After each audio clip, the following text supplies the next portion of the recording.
Hi, welcome. I'm Hannah. This is Theology Therapist. Last week we talked about what happens when we age out of our childhood religion. And this week I want to transition from us talking about the reality that this can happen to what do we do now, okay? So as a quick recap, a few things can happen whenever we are raised in a high demand religious environment and then we age out of it. First thing to remember about this is that this is a high demand religious environment. So these are probably cultish or fundamentalist types of religious groups. And because of the nature of these types of religious groups, if your parents, so we're talking about parents or families here, if your parents are still a part of that religious community, then they are likely to exhibit some of these tendencies. So what we talked about last week was the authoritarian nature in these communities. So it starts within the community at large and the religious leader, but then even kind of goes smaller and smaller into like the family system itself. They are given to groupthink. So the group at large is going to have a collective opinion. Given that, they tend to be very concerned with community approval. So if the groupthink decides that something is not okay, is sort of against the authoritarian leader, against their religious beliefs, then that is going to garner community disapproval, right? And last week we talked about how that's a big deal because it kind of creates this sense of a threat. The thing that's garnering the disapproval is a threat to the community. So another aspect of these types of groups and even parents themselves is that there is a high tendency of black and white thinking, which creates an us-them dynamic or thinking pattern. When we have an us-them binary, that creates a sort of in-group, out-group, right? And that's a problem, especially when it happens within families, because we've now got insider, outsider within the family unit. And that's when and why you may be experiencing tension or conflict within the family. So there may be some tension or conflict around existential anxiety or concern about the afterlife. That presents in two different ways for whoever is in the religious community versus essentially you if you've left it, right? So that you might experience, having gone through a deconstruction of faith, some aspect of existential anxiety, some fear of death, or like just sort of kind of grappling with the unknown, right? Whereas parents and participants, people in religious communities that tend to be high demand, very conservative, and not just conservative, but really like fundamentalist. There is a concern about the afterlife, but not in the same way of that existential anxiety. It's more like the opposite side of the spectrum. It's that there is a sense of certainty that might feel kind of confusing given your sort of existential anxiety. So what tends to happen is that we have two opposite ends of the spectrum here, right? Another aspect of these communities and overly religious parents is the tendency to shelter or want to shelter from outside influence and or pop culture. And then lastly is rituals. So you are expected to say and do the right thing at the right time. And that might be just in the way that you communicate and the language that you use, but that also might be with religious festivals or holidays. So there is the potential for there to be conflict especially around those times of the year. Okay, so quick recap on like what may or tend to happen when or if you have like overly religious parents. And then we ended last week with just like really kind of stating and sitting with that, like in this environment and even in these family units, when this is the case, this may create tension in the relationship and make you feel not accepted or loved for exactly as who you are. I want to say a couple of things.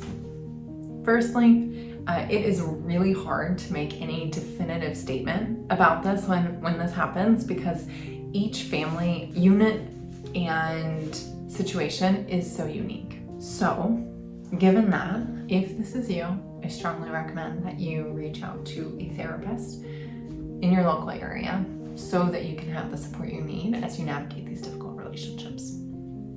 Secondly, it's important to make a distinction between healthy versus unhealthy relationships with your parents. So parents being overly religious just on its own doesn't make the relationship contentious. They could be overly religious, but be okay with your change in religious beliefs, or still love and accept you for exactly who you are, even though they may be sort of hyper-religious. So if you feel loved and accepted by your parents, even with a differing religious belief, then you probably have a healthy relationship with your parents. But if you don't feel loved unconditionally, or like your new belief system will be accepted, this is likely an unhealthy relationship. And the subject of religion itself, or the conflict between overly religious and your change in beliefs, is likely just a sign of the quality of the relationship. So it may not be about religion itself, but more a sign about the quality of the relationship at large. So, how do you tell your parents that your religious beliefs have changed?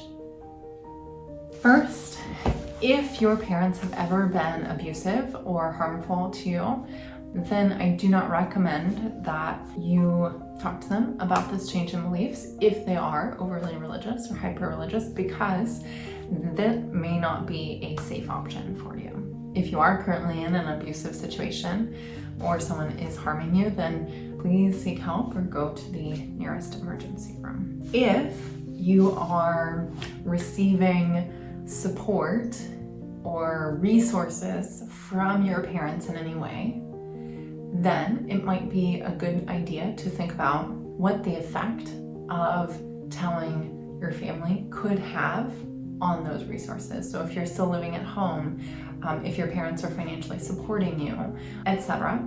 If your parents are supporting you in those ways, then I recommend you think about how talking to them about your change in religious beliefs might have on those resources that you need: food, shelter, etc.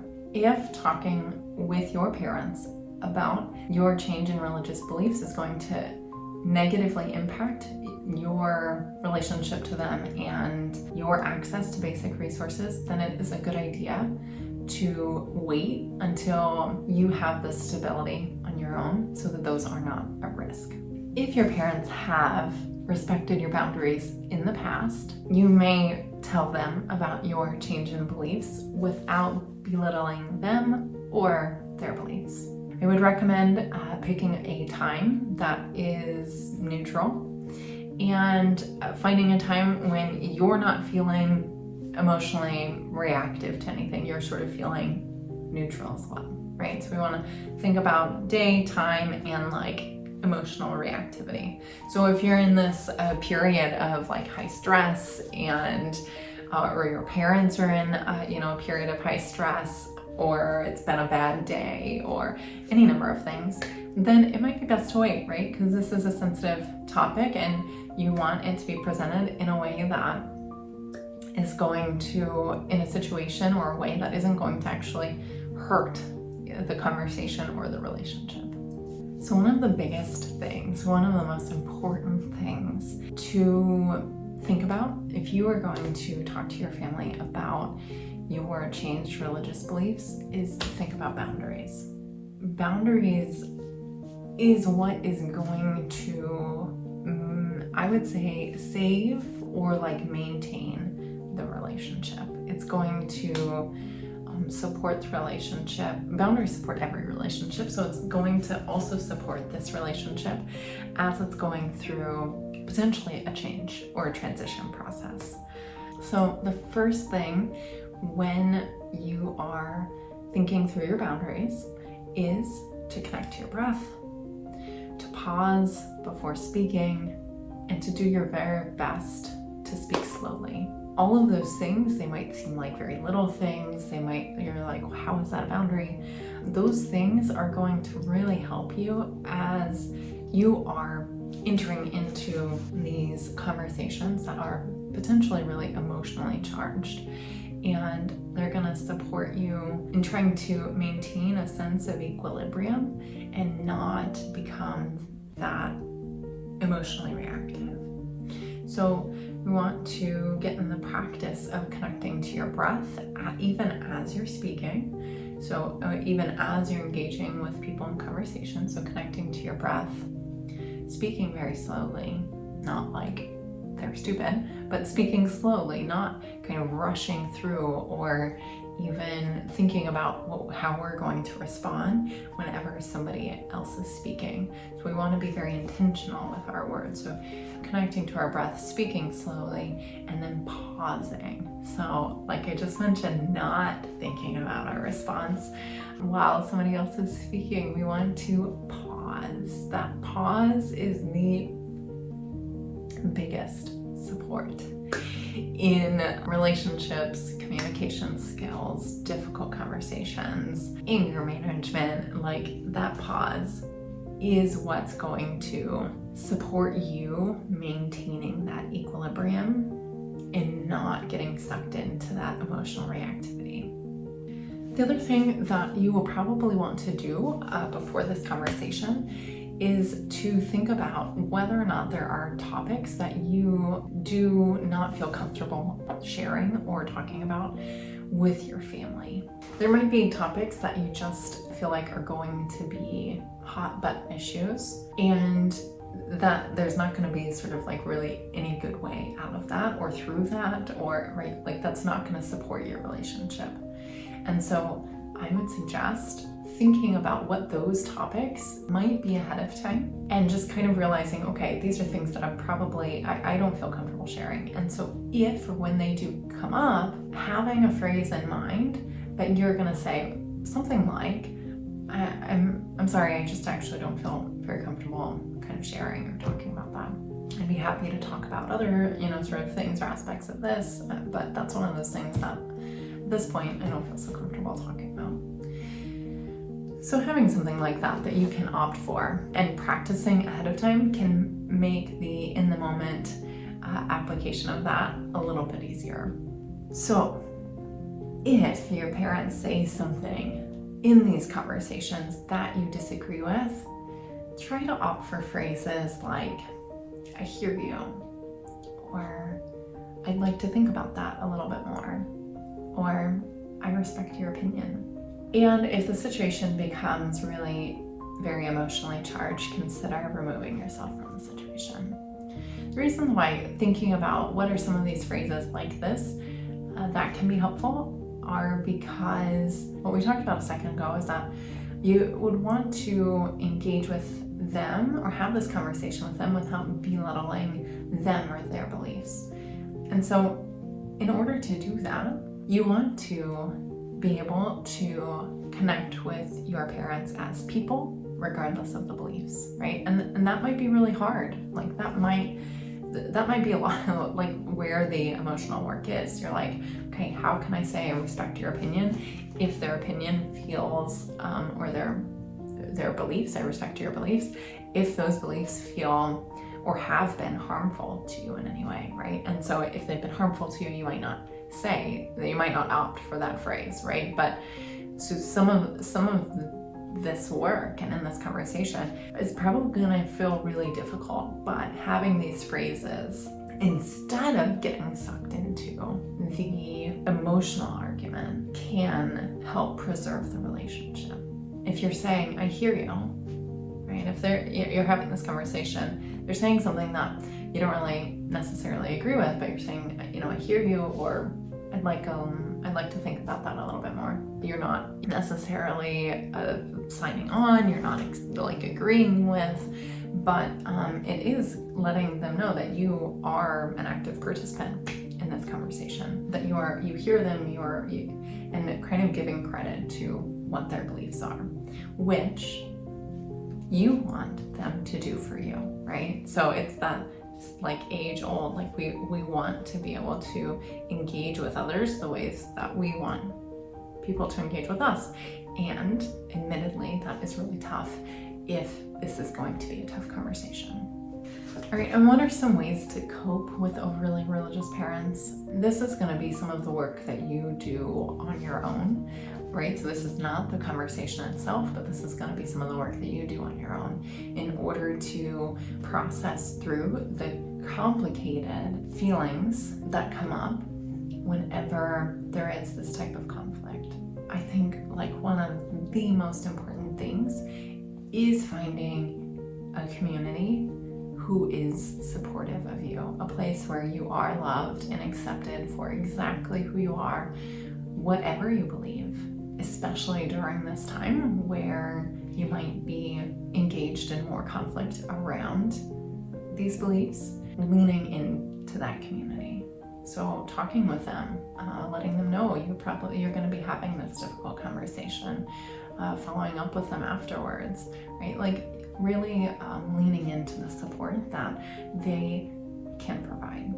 So the second thing that I really recommend is journaling. I kind of just personally go back and forth with journaling, but I want to say there's so many different ways to do that. You know, it doesn't have to be that Dear Diary type of journal, even though that's just as valid. So there are lots of different ways of like journaling, thought recording, brain dumping, even like creative journaling. It's a type of like a kind of art processing. Like there's so many different ways to do that, and it can be a really healing type of expressive work to process through some difficult feelings that may be hard to like vocalize to the community who is supporting you, that may be hard to vocalize to your family, and even may be hard to just put into words. And so looking for ways that you can do that and find outlets for that different expression. So journaling in its various forms is definitely something that I would recommend picking up. Doesn't mean you need to do it every day, but finding or creating a space for that in your life can be hugely supportive, especially during these times of high emotion, high conflict.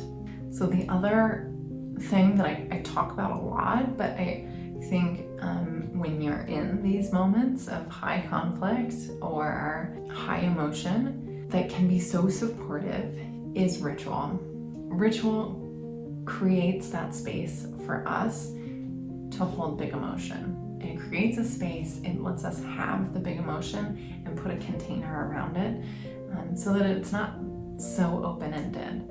And the really lovely thing about ritual is that it can look like anything. It can be anything that you need it to be, right? Maybe it's you lighting a candle before you start your journaling process. Maybe it's a stretching sequence before you go to bed. Maybe it's meditation and a sacred text that you have a special sort of time around. Maybe it's the sort of morning ritual, the morning routine that you have if you kind of get up with the sun, or maybe a ritual at night. Maybe you're a night owl, you're like, Hannah, I don't do mornings. So maybe you're at night and you make extra effort to spend a little bit of time outside. So whatever it is, I encourage you to get really creative and think about like what would really kind of bridge that connection for you, what would feel supportive, what would hold space in the kind of way that you are needing in this period. And then last is know your why. So really connect to your why about why it's important to you to have this conversation with your parents.